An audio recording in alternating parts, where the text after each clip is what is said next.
I think we're missing some things. Oh, oh, oh, oh, that's a lot of pieces.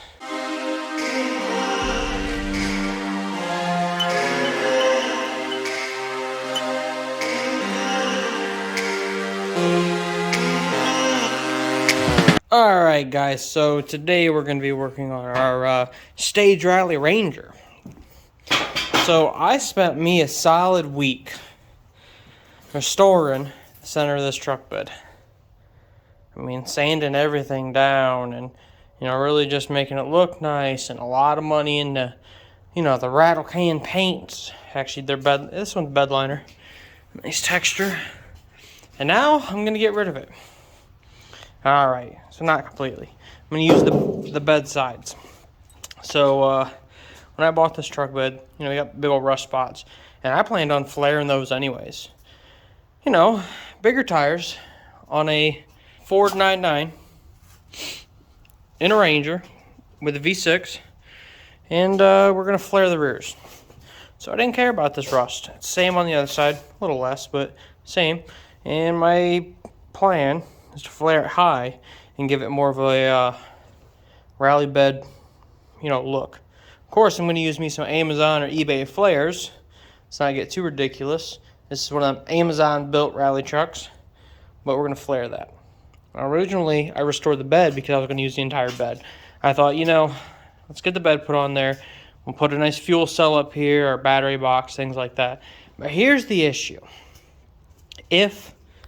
When I slide this Ranger into a tree, and our plan when we decided to build a Ranger was when we slide it into a tree, we could replace the bed very cheap. We're already going to cage everything. The interior is all going to be caged out. It's going to be caged back to the bed, and I want to put a cage around my fuel cell, rear-mounted cooling system.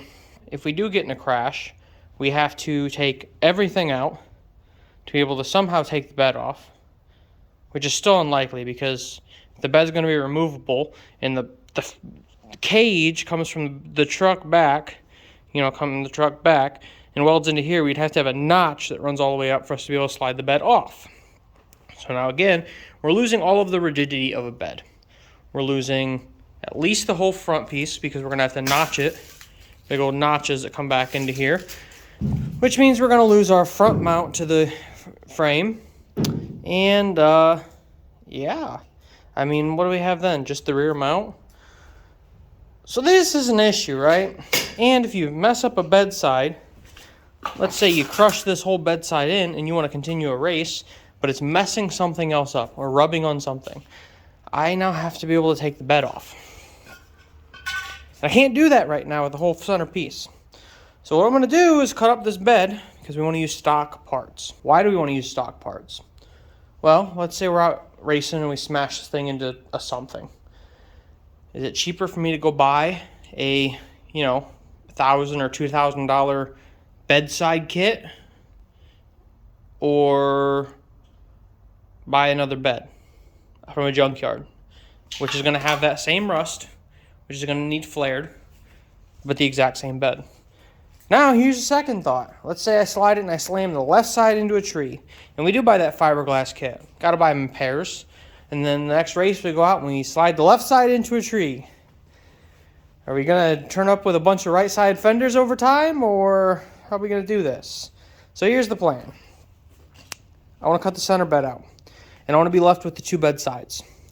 I don't know if I'm going to use the front piece. I might just as a trim piece in front of the cage. Probably not. What typically happens is your cage will come back and weld into your frame, and then this will have a separate auxiliary looking thin cage that everything will bolt to. So, pieces that'll come from the frame up, and then maybe say we'll bolt here, here, and here down the bedside, and then maybe the bottom 2 points so it doesn't flap. And that's it, which means that if we crash it, we have 4 or 5 bolts, take the entire bedside off, throw a new one on, or continue the race without it. Because let's be serious, we don't need a bedside to finish a race. What this will also do, and a big reason I want to do this, is, our axle is going to be in here. So we're going to be using a 4-link setup on this truck, which means we need to be able to make adjustments in here. Now, one part says let's jack up the rear and get under there and make our adjustments, or the other part says if there's no truck bed, we can walk inside of there, make our adjustments, and look at our axle, right? Because our axle will be right here. Let's say we are having issues with this 9.9, which we're going to, you know, again, this is out of a newer truck. You can walk up and look at it. Are any of our bolts loose? Let's walk up and look at them. How's our drive shaft doing? I don't know. Look at it. I want to open this up. And this idea comes from our friends over at Team Hicks Motorsports and their circle track trucks, which have a very similar setup. I mean, there's a sheet metal bedsides, but it still has an open center where you can pretty much look at the cage, look at the frame, and be able to make your adjustments. I'm literally going to bolt it from the top.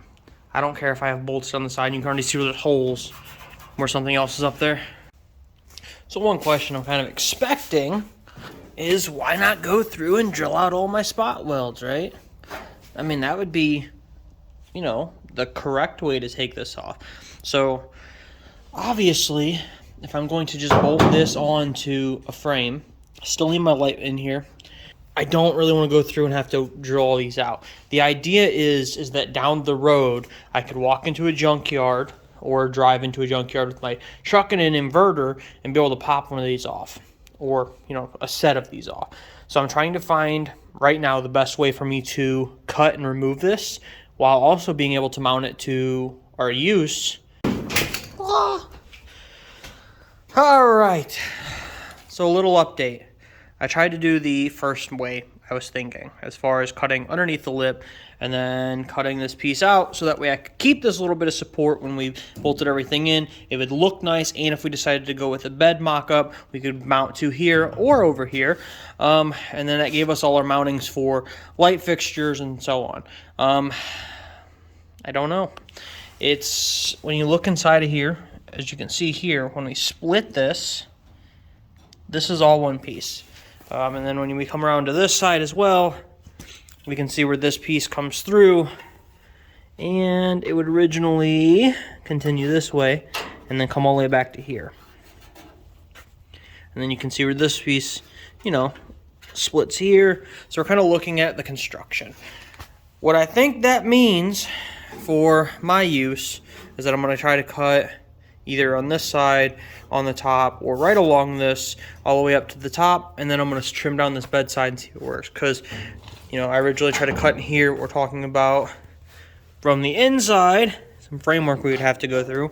And again, this is, I'm trying to develop a way to cut these bedsides where I could go pick one up easy, trim it off, and then have it ready to go. Or if I bought, say, the prefabbed bedsides, I could get them and be able to use them.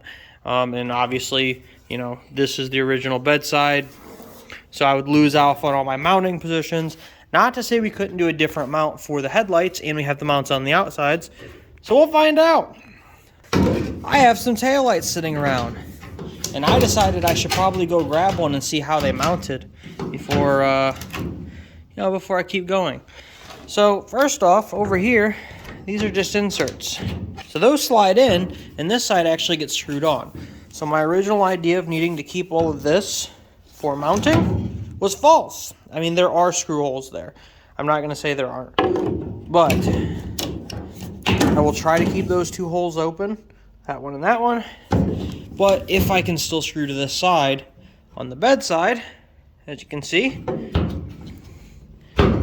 we should be able to put that up, and it should stay there. Obviously, gonna need some testing, and right now there's a little screw stuck in there, so I can't exactly mount that up.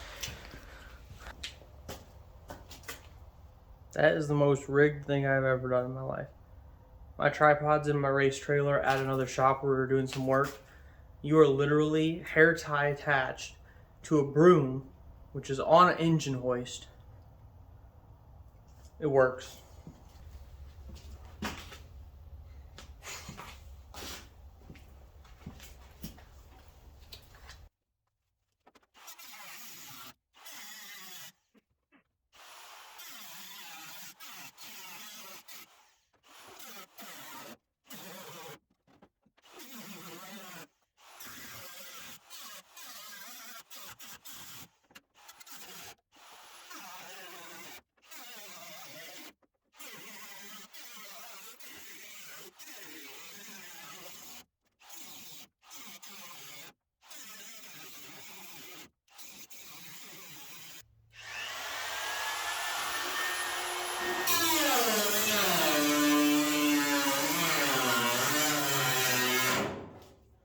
the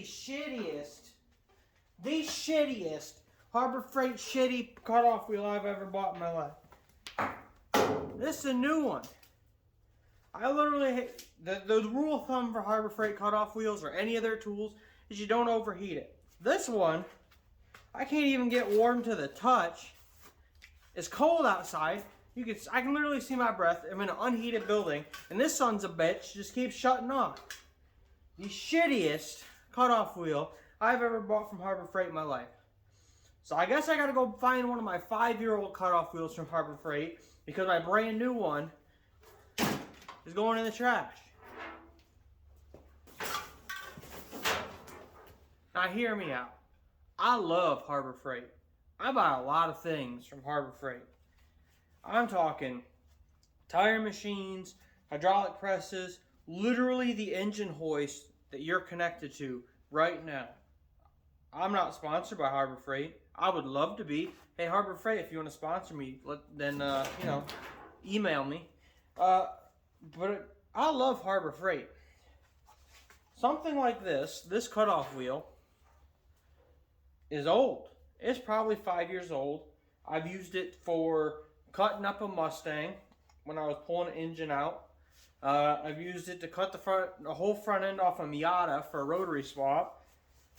I've used it on this truck countless times. I use a lot of cutoff wheels. So, the fact that I just bought a brand new one that I was all excited about, and it was trash, irritates me. Because usually you can heat these up quite a long ways before they start popping. And you gotta start pushing this little button on the back to reset them. But that one was just popping. This new one, and I mean, you can really see just how old this one is compared to this one by how worn out it is. But this new one just kept popping. I couldn't even start a cut without it popping. So that's frustrating. Now, it is a little bit of a different design if you look at it. So I'm going to tell you right now, if you have one of these new ones, good luck.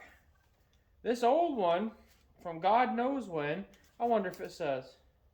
No, it doesn't. This old one from God knows when does a whole lot better job than this new one. They look the same, but they're not the same. I tried to replace this one just because I knew it was getting old, and it free spins for a long time afterwards. And my safety switch, not that I, do a whole lot with it, but it's sticking and, Anyways, back to the old tools, because apparently the new ones are junk.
Alright, so there it is.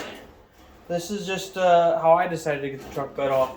Now again, I cut it along every one of them seams, all three of them.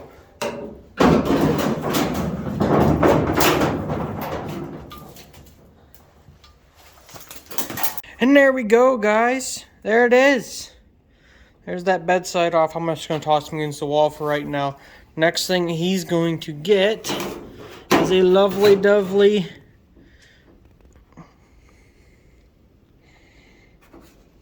flare, an Amazon flare, and then all that'll get cut out all the way up high. I mean, we're gonna get this up here as high as we can get it.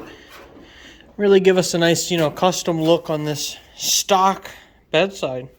Again, our goal was to be able to use stock parts. So, I mean, the rust up there, the rust here, so be it. We want to make racing affordable again, because anyone who likes rally racing knows that the price to enter rally racing is ridiculous. And I mean seriously ridiculous, because they want the vehicles to look nice.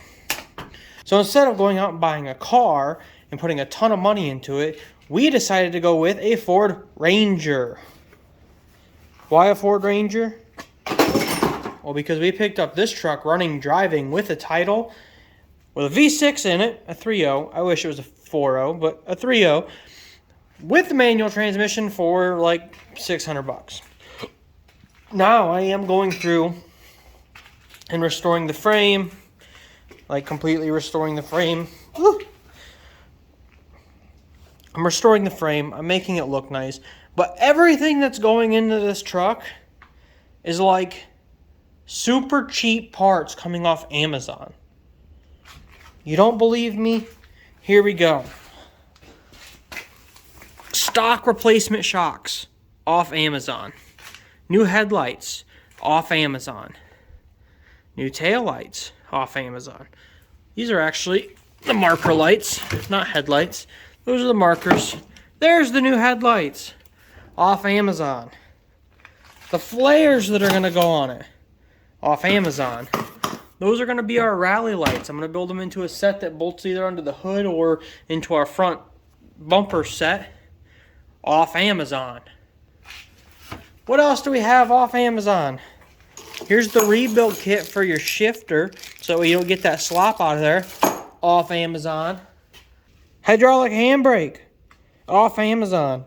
Now I will say this is an inline hydraulic handbrake, which means your rear brakes come into this and then back out. So when you hit the regular brakes, it does run through this. And then when you pull it, it locks off the front brakes and applies the rear brakes. That is so we can use stock rear brake calipers. So that's really our goal here. Everything's either stock or cheap, Amazon parts, or the parts store right down the road at O'Reilly's. So that way if we break something, it comes with a warranty. Because that would be nice, wouldn't it? So I'm going to get the other side of this cut off. You can see where I started cutting it up there. But that's how we are building our stage rally or trophy truck style bedsides straight from the original bed. Have fun.